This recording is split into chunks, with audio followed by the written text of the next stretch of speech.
Hi, this is Dr. Go, and this video is the third video in our 3-video series on harmonics. We already covered natural harmonics, artificial harmonics, and now today is double harmonics. I consider these three the three most commonly encountered harmonics in violin literature. There are many types of harmonics we encounter, but these seem to be the most common. Okay? For double harmonics, these are three considerations that seem to be really helpful to a lot of people just beginning to get into double harmonics. Okay? The first item is double stops for left hand preparation. The second is string order considerations for newer students. And the third, fingerboard contact for finger placement stability. I'll discuss more about that. This is a little bit confusing. We'll get to that in just a bit. So let's start with number one. Now, there are generally two types of double harmonics. There's the type where you mix a natural and an artificial harmonic. For example, let's say the first harmonic in the finale of the last rose. Okay, there's a natural on the bottom and artificial on top. Together. Okay, now there's another type where you have two artificial harmonics. Yeah?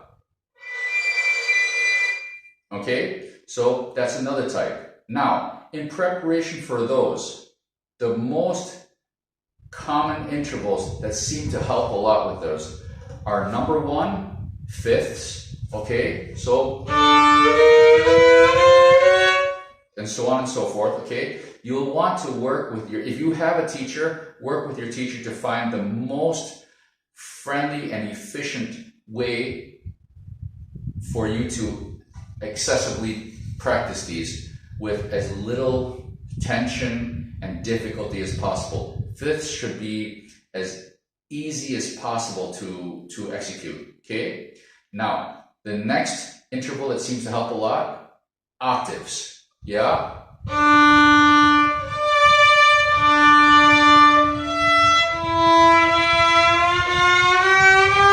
Okay, those help a lot.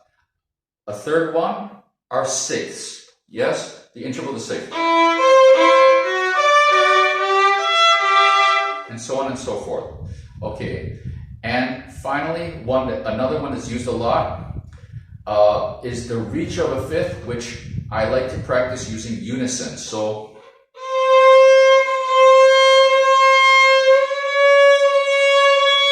and so on and so forth. Okay, and these seem to be just more commonly used intervals in double harmonics.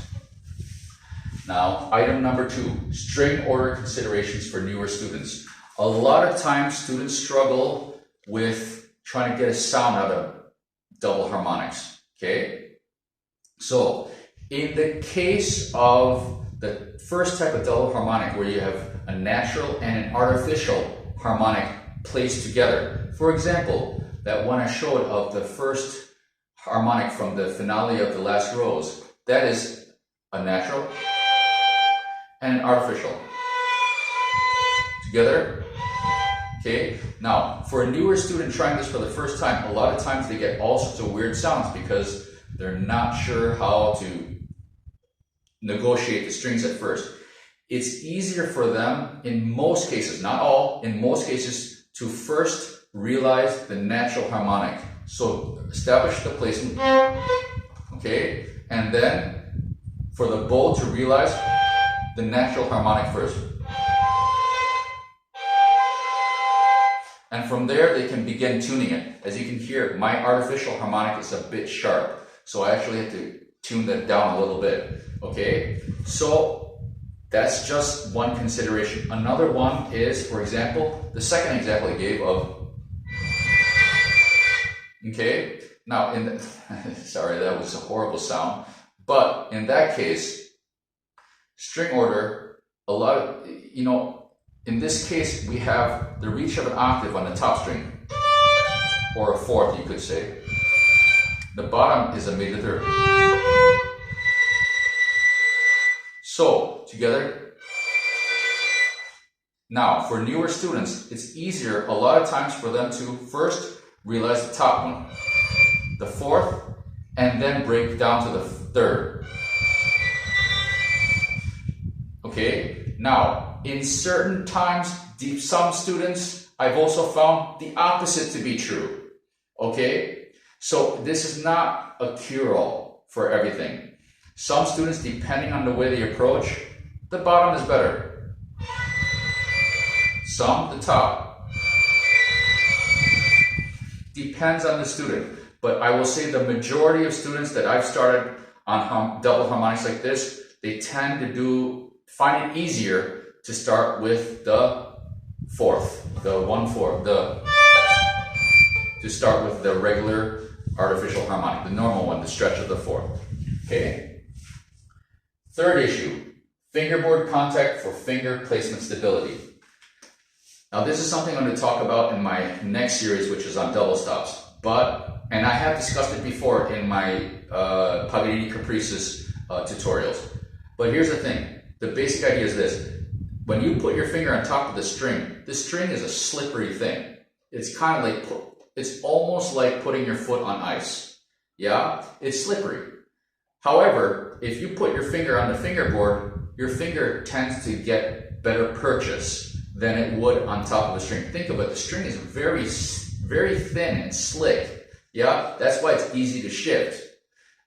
However, if you touch the fingerboard, your finger will tend to stick better. So it's actually easier to maintain position if your fingertip is touching the fingerboard. Now I'm not talking about putting your finger on top of the string and pressing until you hit the fingerboard, okay? Because that's undue stress and you're not getting that much flesh on the fingerboard.